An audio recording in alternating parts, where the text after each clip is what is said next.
우리가 매번 성탄절을 맞이하면서 우리가 맞이하고 있는 성탄절이 과연 예수님이 태어날 당시에 그 성탄절의 모습과 어떤 점이 다르며 또 어떤 점이 유사한지라는 것들을 생각해 볼 시점이 되지 않았나라고 생각을 합니다. 매번 해마다 돌아오는 성탄절이기 때문에 올해의 성탄절은 이렇다라고 해야 되는 나름의 정의를 가지고 있겠지만, 오늘 우리가 읽었던 말씀에서의 성탄절은 예수님이 탄생하신다는 소식은 과히 그 당시에 살았던 헤롯 왕이나 예루살렘에 있는 시민들에게 소동을 일으킬 만한 충격적인 사실이었다라는 것을 볼 수 있습니다. 깜짝 놀라는 거죠. 우리가 보통 깜짝 놀란다고 할 때는 원래 사는 그 패턴대로 그냥 살아갈 때에 어떤 일반적인 사실 앞에 우리가 깜짝 놀라진 않죠. 내가 뭔가 잘못한 상황에 있든지 아니면 내가 원래 살아가던 그 방식에 기대치 않은 그러한 상황이 생겼을 때 깜짝 놀라게 되잖아요. 헤롯 왕은 현재 나이가 70 정도에 이르는 굉장히 노령이었습니다.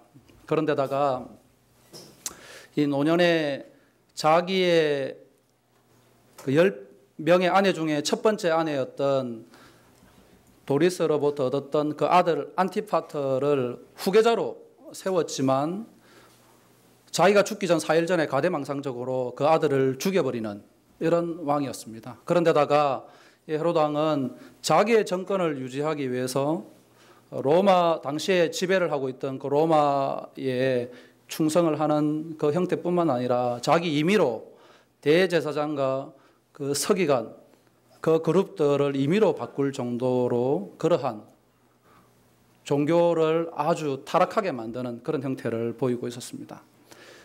대제사장과 서기관 그 종교 지도자 그룹들은 이 헤롯 왕에게 인정을 받으려고 하는 그러한 형태를 보이고 있는, 그래서 백성들의 삶이 어떠한지 또 하나님의 말씀이 어떠한지보다는 헤롯 왕의 어중이 어떤지를 더 살펴보고 있는 이런 때에 예수님이 태어나시는 거죠. 예수님이 태어난다는 것은 기득권을 가지고 있는 헤롯 왕과 종교 지도자들에게는 기쁘지 않는, 지금 잘 지내고 있는 자기의 방식대로 잘 살아가고 있는 이 삶에 예수님은 혁명적인 사건으로 태어나는 것을 볼 수 있게 됩니다. 이것이 예수님 당시에 크리스마스였다는 거죠. 오늘 우리는 어떤 크리스마스를 맞이하고 있는 것 같아요. 이 세상에서 우리가 살아가고 있는 2017년도 대한민국 땅, 아니 그 세계 가운데 있는 이 삶 가운데서 성탄절이 과연 이 세상에 그러한 혁명적인 사건을 던지고 있는가? 라는 것들을 한번 생각해 볼 필요가 있는 것 같습니다. 오히려 성탄절은 상업적으로 더 이용하고 있는 것들이 훨씬 많아졌고, 우리 마음에는 내가 하나님 앞에 바르게 살지 못하였음에도 불구하고 성탄절을 가볍게 맞이할 수 있는 것은 뭔가가 도전받지 않는 것은 잘못 뭔가가 되어져 있겠죠. 내가 하나님의 말씀을 따라 살고 그 말씀대로 살기를 결단하고 그러한 삶을 1년 동안 살다가 예수님을 오신다는 이 소식이라면 그 앞에 나아가 감사와 평화와 그 찬양을 돌릴 수 있겠지만, 마치 이스라엘 그 헤롯 당시의 종교 지도자들처럼 종교인들처럼 정권에 아부를 하고 말씀과는 유리된 삶을 살아가다가 성탄절을 맞이하게 된다 그러면 과히 충격적일 수밖에 없겠죠. 하나님이 살아계시다는 것을 내가 그 앞에 목도하게 될 때 어떻게 감히 두렵고 떨리는 마음으로 서지 않을 수 있겠어요. 크리스마스는 그것이 예수님 당시의 크리스마스였다는 거죠. 그냥 흘러나오는 그런 매번 경험하게 되는, 세상이 우리에게 어쩌면 각인시켜주는 그런 크리스마스를 우리는 보내고 있지 않나라는 반성에서 이 말씀을 생각해 보려고 합니다. 그러면 어떻게 크리스마스를 이 예수님 당시의 성탄절처럼 되게 할 수 있을까요? 세상이 깜짝 놀라서 하나님이 살아계시구나, 하나님이 말씀대로 역사하시구나. 하나님이 세상을 심판하시구나. 이 하나님이 세상 모든 만물을 다스리시구나 라는 것을 어떻게 우리가 성탄절이 될 수 있도록 만들어줄 수 있겠어요. 오늘 말씀에 잘 보면 동방의 박사들이 이 예루살렘으로 별을 보고서 찾아오게 됩니다. 사실 동방의 박사들이 별을 보고 찾아왔다는 것은 그냥 이 동방의 박사들이 원래부터 알려져 있는 그 당시 사람들 속에 알려져 있는 유명한 사람이었다든지 아니면 이 사람들이 뭔가 헤롯 왕의 정권을 뒤엎을 만한 그러한 능력을 가졌다든지 이 세상을 떠들썩하게 만들 만한 그러한 요소를 가지고 있는 그런 사람으로 알려진 것은 아니죠. 그냥 별을 보고 찾아온 거죠. 그런데 그럼에도 불구하고 헤롯 왕과 예루살렘 사람들은 동방의 박사들이 찾아온 이 사실을 무시할 수가 없는 거예요. 왜 무시할 수가 없었는가는 성경에서 잘 알 수는 없는 것 같아요. 그렇지만 그들이 유대인의 왕으로 오신 그 별을 찾아왔다는 것 자체에 대해서 당시 세상에서 다른 나라로 해외여행을 간다는 것은 쉬운 일이 아니죠. 우리나라도 1998년도 해외여행이 자유화되어지기 전까지는 쉽게 아무나 해외로 나갈 수 있는 것은 아니었죠. 그만큼 당시 세상에서 해외로 떠난다는 것은 강도의 위험과 안정하지 못하는 그러한 상황에 목숨을 걸고 떠날 수밖에 없는 그러한 상황으로 가게 되는 것인데 동방의 박사들이 오늘 우리가 불렀던 찬송가처럼 산을 건너고 물을 건너서 이곳으로 찾아오게 되잖아요. 그 정도의 확신과 그 정도의 열정이라면 무시할 수 없는 거죠. 우리가 누군가를 만났을 때 이 사람이 나를 만나기 위해서 자기의 목숨을 걸고 나를 찾아왔다 그러면 아무리 내가 상황이 분주한 위치에 있다 할지라도 안 만나줄 수 없는 거죠. 그 정도의 열정과 확신, 목숨을 걸 정도의 확신이라면 그렇게 해서 동방박사들이 찾아오게 됩니다. 그것뿐만 아니라 당시의 사람들 속에는 예루살렘에 있는 많은 유대인들 속에는 로마에 계속되어지는 폭정 그리고 헤롯 왕이 가지고 있는 이 과대망상적인 이런 집착 이런 일들로 인해서 자연스럽게 그 백성들 속에는 정말 참 하나님 그리고 참 지도자들에 대한 그러한 각성들을 가지고 있는 그 분위기가 조성되어 있는 거죠. 그럴 때 동방의 박사들이 와서 그 확신과 열정으로 유대인의 왕을 찾아왔다는 이 소식은 헤롯 왕의 입장에서는 무시할 수 없는 그런 상황으로 흘러가게 되는 거죠. 오늘 우리가 살고 있는 이 기독교의 한국에 있는 기독교 형태가 어쩌면 이러한 시대가 아닐까라는 생각을 하게 됩니다. 종교 지도자들의 타락한 상황들, 교회의 세속화, 그리고 성도들의 그 갈망하지 아니하는 그런 형태들, 이러한 형태들 속에 누군가가 나타나서 이 세상에 살아있는 하나님을 보여줘야 되는 그러한 갈망, 이것이 우리 속에 어쩌면 팽배해 있지 않을까라는 그런 기대 속에 동방의 박사들이 던졌던 이 말은 가히 충격적으로 다가오는 그런 일을 하게 되는 거죠. 성탄절이 되게 하는 것은 이런 동방 박사들과 같은 성탄절을 향한 그 갈망과 열정, 그것이 성탄절을 되게 만들겠죠. 우리는 어떤 삶을 살면서 우리가 속해 있는 가정, 우리 집과 주변에 있는 아파트들, 우리의 직장 가운데 어떤 형태로든 우리가 위치를 가지고 있죠. 그 위치를 가지고 있다는 것은 더불어 살아가는 사회 속에서 내가 가지고 있는 영향력이 어떤 형태로든 우리 자녀들에게, 우리 주변의 이웃들에게, 우리 삶들에게 전달되고 있는 것이 우리가 살아가고 있는 그러한 형편인 것 같아요. 그럴 때 이 세상이 누구를 보고서 예수님이 오셨다는 것을 알 수 있게 되겠어요? 바로 우리 자신의 삶이겠죠. 우리가 얼마나 주님을 기다리며 이 성탄절을 사모하며 이 성탄절에 역사하실 그 하나님의 은혜를 기대하는 그러한 삶을 보여줄 때 그들이 비로소 성탄절이야말로 정말 하나님이 살아계시구나, 이 세상이 깜짝 놀랄 만한 소식이구나, 우리가 얼마나 타락되어져 있고 세속화되어져 있는 이 세상이 잘못되어져 가고 있다는 것을 저들을 볼 때, 저 그리스도인이라고 말하는 동방박사와 같은 저 사람들이 저렇게 갈망하며 살아가는 것을 볼 때 저들이야말로 그리스도가 살아있구나 라는 것을 보여줄 수 있는 거겠죠. 저희가 살고 있는 모로코에는 방금 소개하셨던 것처럼 99%가 이슬람 세계 속에 있기 때문에 예수님이 탄생하셨다는 소식은 그들에게 좋은 소식이 아니에요. 뿐만 아니라 내일 우리는 공휴일이 되잖아요. 이슬람권에는 공휴일이 아니에요. 그냥 평범한 하루의 삶이 돌아가는 거죠. 그러한 사람들에게 예수님이 오셨다는 것을 어떻게 보여줄 수 있겠어요? 자기들 그 많은 이슬람 사람들이 그냥 살아가면서 어떤 형태로든 예수님이 탄생하셨다는 것을 알 수가 없게 되는 거죠. 그 누군가가 예수님이 탄생하셨다고 믿는 그 누군가가 그곳 땅에 가서 살아가면서 그 삶을 보여줄 때 아, 예수님이 태어나셨구나 라는 것을 비로소 알게 되겠죠. 오늘 우리가 예수님이 태어나셨다는 것은 세상 사람들에게 깜짝 놀라도록 하나님을 잘 알지 못하는 사람들이 충격적인 삶을 도전받을 수 있도록 여러분의 삶이 그렇게 되기를 소망합니다. 말씀해 보면 느헤미야 4장 14절 말씀에 이런 말씀이 있습니다. 느헤미야가 바벨론 포로로 잡혀가서 이민 2세로 태어나요.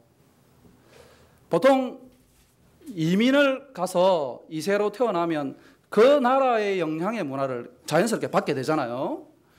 그러면 이 느헤미야가 바벨론 국가에서 태어났기 때문에 바벨론의 우상 문화와 바벨론에 속해 있는 그 모든 문화의 영향을 받게 되겠죠. 그럼에도 불구하고 느헤미야는 그 하나님을 향한 마음이 흐트러지질 않아요. 그런 가운데 느헤미야가 이스라엘의 예루살렘 성전을 재건하기 위해서 총독으로 이스라엘 나라로 돌아오는데 이스라엘의 형편들을 돌아볼 때 예루살렘은 성문이 불타버렸고 성전은 다 타버려서 사람들은 낙담해 있는 그런 모습을 보게 됩니다. 그리고 이미 성전을 재건하려고 했던 그 움직임들이 과거에 있었지만 좌절되어 버려서 우리는 해도 안 된다라는 그런 불신이 팽배해 있는 속에 느헤미야가 총독으로 오게 되죠. 그럴 때 느헤미야가 그 상황을 지켜보면서 하는 말씀이 오늘 느헤미야 4장 14절의 말씀입니다. 너희들 선조들이 이미 오랜 신앙생활을 통해서 하나님의 화려했던 그 역사를 아는 사람들이 그 하나님을 기억하고 일어설 것을 당부하고 있습니다. 이것은 오늘 이 세상의 타락함과 흐트러짐과 성탄절 되지 못하는 이 형편을 아주 오래전 어린 시절부터 경험했던 그 성탄절, 내가 순수한 시절에 경험했던 그 성탄절, 그 주님만을 낭망했던 그 성탄절을 알고 있는 사람들이 분연하게 일어나서 성탄절이라는 것은 그렇게 마음대로 보낼 수 있는 것이 아니라는 것을 기억하는 사람이 보여줘야 되는 거죠. 저희가 모로코 땅에서 살아가면서 예수님이 하나님의 아들이시라는 것을 아무도 모르는 세상에 누가 알려줄 수 있겠어요?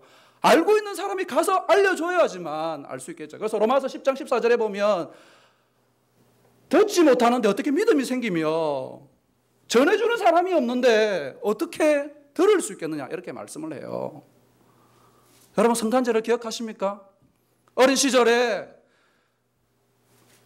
우리에게 찾아오셔서 순수하게 받아들였던 그 성탄절, 오늘이 크리스마스 이브잖아요. 이 크리스마스 이브에 25일 되는 그 주님 오시기만을 학수고대하면서 맞이했던 그 크리스마스, 그런 감격이 있으신가요? 저는 이제 어린 시절을 생각해 보면 어느 새벽송 하잖아요. 지금은 새벽송이 없어진 것 같아 보이는데 새벽송을 하는데 어느 제가 잘 알고 있는 그 친한 누나 집에 갔는데 그 누나가 케이크를 준비하고 있더라고요. 그래서 아니 케이크를 이 새벽에 누구를 위해서 준비했느냐 잘 모르는 그런 질문을 했더니 이 케이크가 예수님의 생일을 위한 거다 이렇게 하는 것이 굉장히 제게는 도전이 되었어요. 그냥 크리스마스는 그냥 세상에 흘러가는 그런 분위기 속에 묻혀져 있는 크리스마스였지 그것이 예수님의 생일, 예수님이 나의 주, 나의 하나님으로 받아들이는 그러한 것은 별로 생각이 없었던 것 같아요. 누군가가 아는 사람이 그 아는 크리스마스를 지켜야 되는 거죠. 그 크리스마스를 크리스마스다. 세상을 깜짝 놀라게 하도록 당신들 이 예수님이 오셨다는 것은 당신들에게는 심판과 저주가 있을 것이고 예수님이 오셨다는 것은 이 땅은 영원하지 않다는 것을 너희들이 가지고 있는 그 모든 정권은 하루아침에 바뀔 것이라는 것을 보여주는 것이 당시 세상의 크리스마스였듯이 오늘 우리가 그런 삶을 보여줘야 되는 거죠. 과거를 기억하고 있는 하나님의 화려했던 그 영광. 한때 우리 이 교회가 끊이지 않는 그런 부흥의 시대가 있었잖아요.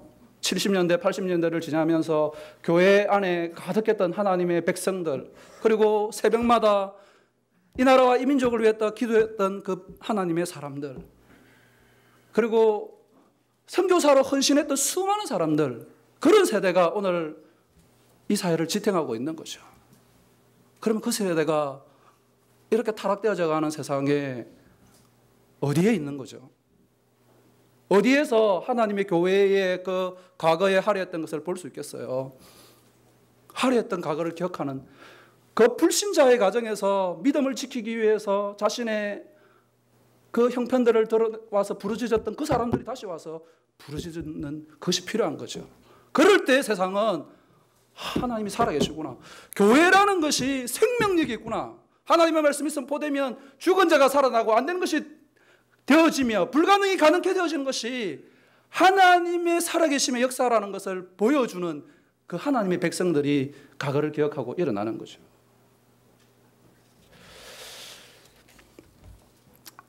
(1998년) 응답하라 1998년도 드라마 보셨죠?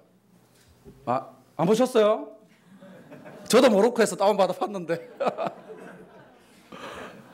그 드라마가 아주 그 배경이 어디예요? 우이동인가 뭐 그런 것 같아요. 서울에 쌍문동, 쌍문동에서 그 드라마를 보면 굉장히 촌스럽잖아요.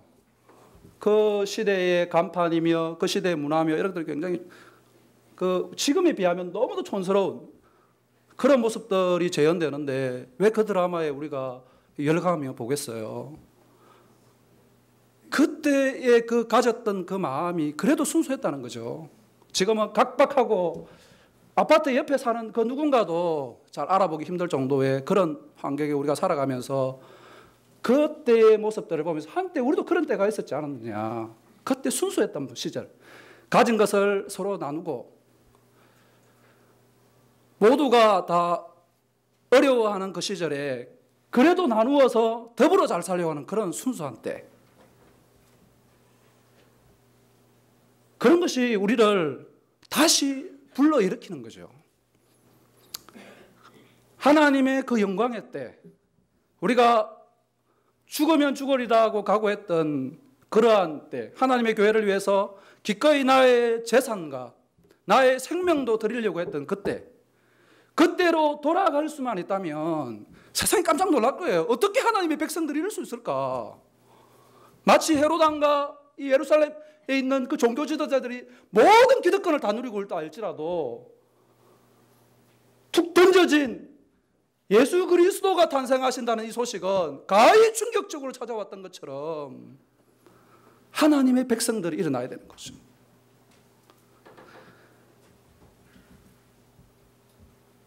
이사야서 64장 1절에서 3절 말씀해 보면 이사야가 바벨론 포로에 잡혀있는 그 이스라엘 백성들을 보면서 절망이 가득 차 있는 그 환경에 기도하는 것은 하나님 하늘을 가르시고 강림하셔서 이 하늘을 갈라서 내려오셔서 옛날의 적에 새롭게 되었던 것처럼 하나님 우리 민족을 향하여 광야의 길을 만드시고 그 백성들이 그 수많은 백성들이 광야를 지나올 때도 굶주려 죽지 아니하도록 만나와 메추라기로 먹이시고 옷이 닳지 않도록 신발이 닳지 않도록 만들으셨던 그 하나님의 역사를 주여 일으켜 주시옵소서.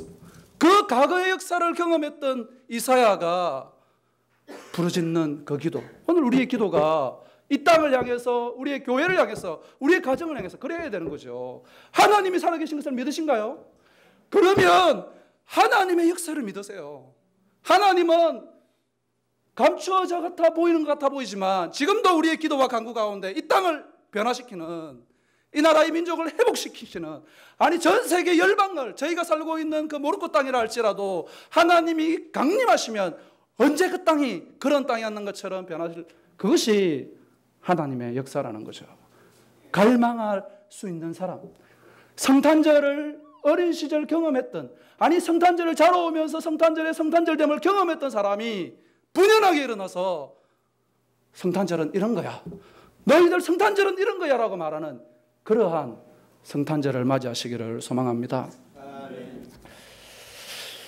5절 6절 말씀 우리 다 같이 한번 읽어볼까요? 2장 5절에서 6절 말씀입니다. 이르되 유대 베들레헴이오니 이는 선지자로 이렇게 기록된 바 또 유대 땅 베들레헴아 너는 유대 고을 중에서 가장 작지 아니하도다. 내게서 한 다스린 자가 나와서 내 백성 이스라엘의 목자가 되리라 하였음이니이다. 동방의 박사들이 와서 헤롯 왕에게 유대인 왕이 어디서 나겠느냐 이렇게 하니까 이 헤롯 왕과 이 예루살렘의 지도자들이 모여서 말씀에 어떻게 되어 있는지를 찾게 됩니다. 베들레헴에서 예수님이 탄생할 것이라는 기사가 미가서 5장 2절에 나오는데, 이 동방의 박사들은 유대인의 왕을 찾았지만 헤롯 왕과 이 예루살렘의 사람들은 그리스도에 대한 이야기를 하죠. 그 말씀은 당시 사람들 속에 그리스도가 유대인으로 왕위로 올 것이라는 그 사상이 팽배해 있었고, 그래서 단번에 유대인의 왕이라고 하자 그리스도가 어디에 태어나실 것이라는 것을 알게 되는 거예요. 그래서 말씀을 통해서 이 미가서 5장 2절의 말씀을 통해서 베들레헴에서 유대인의 왕 그리스도가 태어날 것이라는 것을 알게 됩니다. 이 말씀은 이미 사람들 속에는 오랜 세월부터 구약의 이 말씀이 알고 있었던 거죠. 베들레헴에서 그리스도가 탄생하시라는 것을 너무도 잘 알고 있었던 거예요. 그런데 알고는 있었지만 그 말씀이 실제화되지 못한 거였죠.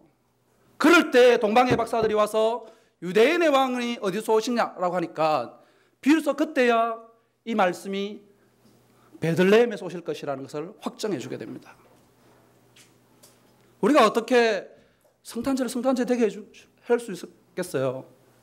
오늘 말씀처럼 이미 오래전부터 우리는 많은 예배를 통해서 말씀을 읽으면서 우리 속에 축적된 말씀들이 있어요. 이 말씀들이 말씀대로만 살아갔으면 벌써 한국이 복음화되기도 남았겠죠. 그렇지 않았을까요? 한때는 한국의 백성의 25%가 그리스도인이라고 말할 만큼 굉장한 복음의 역사를 자랑할 때가 있었죠. 그 말씀대로만 살아왔으면 벌써 한국이 복음화되고도 남을 만큼 우리 가정이 벌써 하나님의 엄청난 역사를 경험하고 남을 그 말씀들을 우리는 다 받았죠. 그런데 그 말씀이 오늘 이스라엘 백성처럼 알고는 있었지만 말씀이 말씀으로 역사하지 못하는 그런 때를 이들은 살아가고 있었던 거예요. 말씀이 역사하는 것이 무엇인지, 그 말씀대로 이루어지는 것이 무엇인지를 알려줬을 때 비로소 그 말씀은 살아나기를 시작했던 거죠. 히브리서 4장 12절의 말씀에 보면 이런 말씀이 있습니다. 하나님의 말씀은 살았고 또 어떻다고요? 운동력이 있어. 좌우의 날선 어떤 것보다도 예리한 것이 하나님의 말씀이에요. 그러면 하나님의 말씀이 선포되면 사람들이 견딜 수가 없는 거예요. 그 말씀 앞에서. 하나님의 말씀이 살았고 금과 같아서 우리의 심령을 찔러 쪼개는데 어떻게 감히 그 말씀 앞에서 있을 수 있겠어요? 예수님이 오셨다는 소식 앞에서 모든 기득권이 다 내려와야 되는데 어떻게 견딜 수 있겠어요? 그 말씀이 이미 우리 안에 축적되어 있는 거예요. 어떻게 하면 되겠어요? 그 말씀이 말씀대로 살아나도록 우리가 그 말씀을 믿는 거죠. 하나님의 말씀대로 될지어다라는 것을 믿는 거죠. 우리가 아프고 고통당하는 자를 위하여 하나님의 말씀대로 나음을 입을지라고 예수님 말씀으로 선포하면 그렇게 되는 것을 믿는 거예요. 그 말씀은 살아있기 때문에 그런 거죠. 하나님은 다시 오실 것이고 우리의 행했던 모든 말을 심판하실 것이고 이 땅은 영원하지 않다는 것을 하나님의 말씀을 통해서 보여주었으면 그 말씀을 믿는 거예요. 우리의 자녀와 우리의 형제와 우리의 가족들을 향해서 내가 생각하는 것처럼 그러한 삶을 살아가지 아니한다 할지라도 하나님의 말씀이 역사하며 전무후무한 역사가 나타나는 것을 믿는 거죠. 우리 과거 조선시대로 돌아가 보면 130년 조선시대의 그 모습은 언더우드 선교사가 이 땅에 와서 이 땅을 바라봤을 때는 풀 한 폭이 자라지 않을 것 같은 기독교의 역사가 이렇게 되리라고 상상할 수 없는 그런 땅이 130년 조선시대의 모습이었어요. 누가 상상할 수 있겠어요? 그 선교사들이 다 허망한 사람들이죠. 말씀이 실제하지 않았던 거예요. 그랬는데 세월이 지나고 그 선교사들의 삶을 들여서 이곳에 왔던 헌신과 수고로 인해서 이 땅에 어떠한 역사가 일어났어요. 우리의 삶을 보면 잘 알 수 있어요. 우리가 어디 믿는 가정에서 자라왔던가요? 불신 가정에서, 안 믿는 상황에서, 그러한 데서 자라왔지만 믿음의 역사가 생기는 것은 우리가 어떻게 설명할 수 있겠어요? 하나님의 말씀이 역사하게 되니까, 말씀이 실제가 되니까 삶이 변했던 것처럼. 예레미야 32장 9절 말씀에 보면 예레미야에게 하나님이 말씀하세요. 예레미야야, 너의 사촌 하나멜의 땅을 사라고 말씀하세요.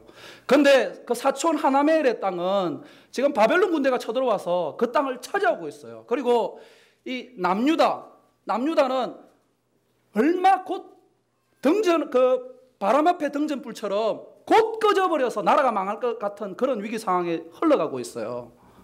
그리고 예레미야는 현재 그 궁정의 뜰 안에 감옥에 갇혀 있는 사람이에요. 그런데 하나님 말씀이 많은 거죠. 그 땅을 사라고. 그게 실제가 될 수 있겠어요? 땅이라는 것을 살 때 그 토지 장부가 어떤지를 살펴보고 그 땅에 대해서 가능성이 있는지 없는지를 파악하고 이렇게 사는 것이 정상적인 우리 삶이잖아요. 그런데 하나님이 말씀이 있다고 해서 그 땅을 덜컥 살 수 없는 거죠.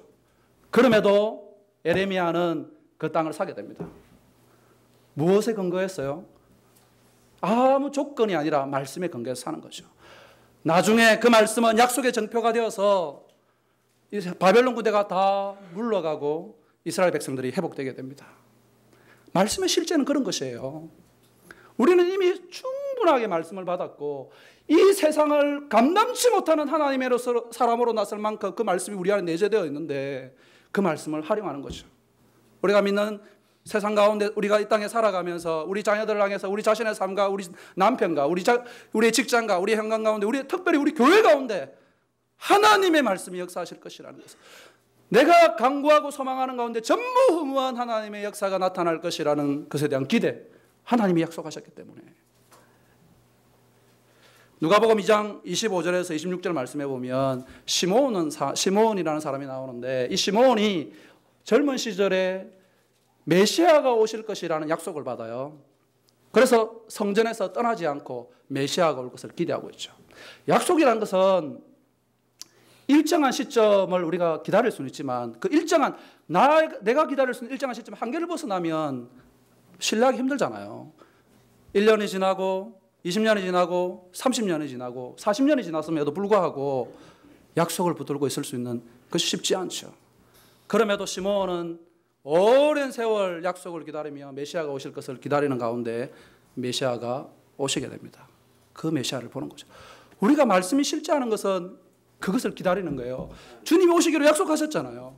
우리 모든 것을 회복하실 것이고 저 천국에서 다시 오셔서 우리의 삶 가운데 말씀하실, 우리의 눈물을 닦아주시고 우리의 형편을 다시금 옛적처럼 새롭게 하실 그 하나님을 우리가 기다리기 때문에 지금 내 삶이 공고함이 있는, 어쩌면 내가 생각하지 않았던 그런 세월이 흘러가더라도, 어쩌면 내가 기대했던 그런 모습이 아닐지라도 기다릴 수 있는 소망의 이유는 이미 약속으로 주어졌기 때문에 기다리는 거죠. 저희가 선교사로 가서 얼마 있지 않아서 선교사들 추방에 있었어요. 한국 선교사를 비롯해서 약 선교사들 한 200여 명 정도가 추방이 됐어요. 저는 이제 선교사로 가면 가자마자 금방 교회가 세워지고 현지인들이 몰려와서 금방 교회가 될 줄 알았어요. 그런데 제가 있는 데는 그런 데가 아니더라고요. 복음을 전하는 상황도 어렸을 뿐더러 곧 추방을 막 시키는데, 저를 불렀던 저희 선배 선교사님도 추방이 되셨어요. 굉장히 황당한 첫 텀에 경험하는 어떻게 해야 될지 모르는 그런 상황을 맞이하게 된 거죠. 그런데 참 신비롭고 놀라운 것은 많은 선교사들이 떠났는데 몇 년이 지나고 보니까 또 선교사들이 다 채워져 있어요. 도대체 제가 볼 때는 온전한 정신이 아니에요. 우리를 싫어하고 우리를 배척하는 곳에 왜 또 오겠어요? 그곳에 오는 선교사들을 보면 태어난 지 6개월 된 아이를 데리고 막 들어와요. 어린 자녀를 키우려면 한국이 훨씬 더 낫죠. 한국이 훨씬 더 안전하고. 그런데 그것이 뭐가 좋아서 우리를 추방하고 배척하는 것에 또 선교사들이 오겠어요. 마태복음 18장 20절에 보면 내가 세상 끝날까지 너희와 함께하리라는 말씀을 해주세요. 이 말씀이 우리의 약속인 거죠.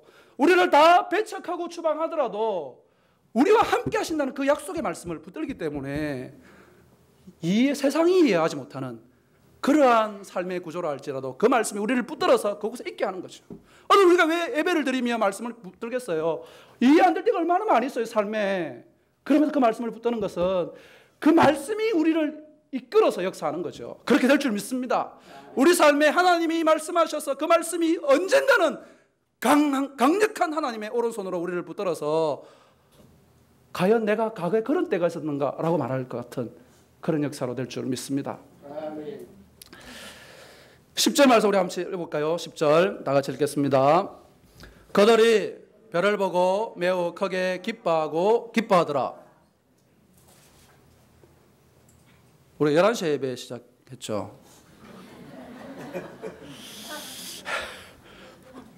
예.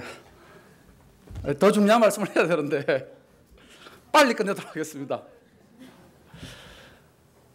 말씀해 보면 동방의 박사들이 찾아왔는데 이 박사들이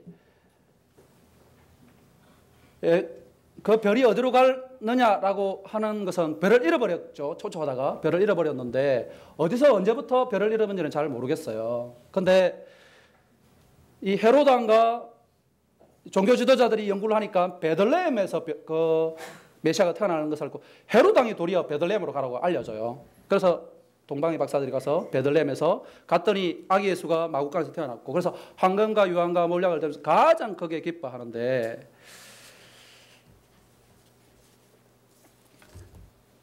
이러한 기쁨은 단순히 그냥 기쁨이 찾아오는 것이 아니라 굉장히 많은 방해 가운데 찾아오게 돼요. 별을 찾아서 가는 것이 그냥 여기서 저기 찾으러 가는 것이 아니라 남의 나라에 어떠한 위험이 있는지도 모르는 가운데 별을 찾아가는 거잖아요. 그런데다가 헤롯 왕에게 가서 유대인의 왕을 찾고 있어요. 헤롯은 이미 유대인의 왕이에요. 그런데 유대인의 왕을 찾는다는 것은 새로운 왕에 대한 헤롯 왕의 직계에서 태어나는 새로운 왕을 찾고 있는 거죠. 어떻게 보면 모반을 일으킬 수 있는 그러한 행위를 하고 있어요. 그럼에도 불구하고 그 별을 찾는 것에 포기하지 않아요. 그래서 저는 잘 이해가 되질 않아요. 아니 도대체 이 동방의 박사들과 이 큰 별은 어떤 특별한 관계에 있기에 그렇게 찾을 수 있을까? 제가 시를 하나 읽어드리도록 하겠습니다. 내 안에 있는 이여, 내 안에서 나를 흔드는 이여, 물처럼 하늘처럼 내 깊은 곳 흘러서 엄밀한 내 꿈과 만나는 이여, 그대가 곁에 있어도 나는 그대가 그립다.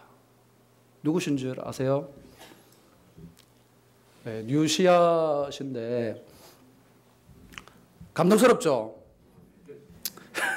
제가 일부 예배 때 실패해서 이 구절에 그대가 곁에 있어도 나는 그대가 그립다. 여기 옆에 누군가 있잖아요. 있는데 어떻게 그리울 수 있겠어요? 사랑하는 우리 연인 또 사랑하는 연인들은 좀 알 수 있을 것 같아요. 그런데 사랑하는 남편과 아내는 좀 저도 잘 이해가 안 되더라고요. 그대가 곁에 있어도 나는 그대가 그립다. 어떤 관계길래 내 옆에 사람이 있는데 그리울 수 있어요. 그 그리움이 어떻게 찾아올 수 있는 불가능한 이야기죠. 그런데 시인은 그걸 캐치하는 거예요. 아마 동방박사가 이 별에 대한 관계는 이런 특별한 관계이지 않았을까. 나의 목숨을 다 바꾸어도 그 별과의 관계는 뗄래야 뗄 수 없는, 그래서 설령 내 말하는 것이 저 사람들에게 굉장히 적대적으로 들리고 불편하게 들리는 것처럼 되어진다 할지라도 말하지 아니할 수 없는 그 특별한 관계, 표현하지 아니할 수 없는 그 특별한 관계 때문에 그곳에 가서 별을 찾는 거죠. 그런 사람이 가장 크게 기뻐하고 기뻐하는 거죠. 오늘 우리가 예수님과 특별한 관계 때문에 여기 있는 거죠. 내 목숨을 다 주어도 맛 바꿀 수 있기 때문에, 그런 관계 때문에 여기 있는 거죠. 우리 선교사들이 그 이슬람권에 나가 있는 것이 설명할 수 없는, 왜 이슬람권에 와서 이렇게 고생할 수밖에 없는 걸 하느냐, 추방시키는 그 나라에 특별한 관계를 어떻게 우리가 다 설명할 수 있겠어요? 간절히 바라는 것은 여러분이 이 특별한 관계로 살아가기를 소망합니다.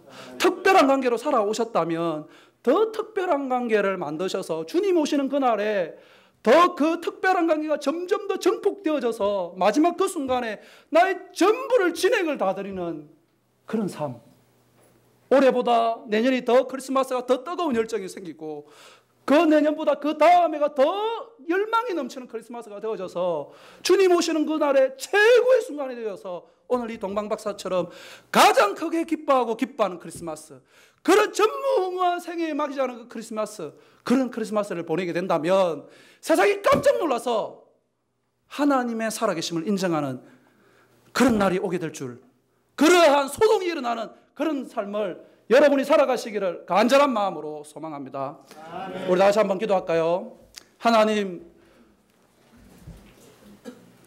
주님이 내게 찾아오셨던 그 특별한 관계, 나와 같은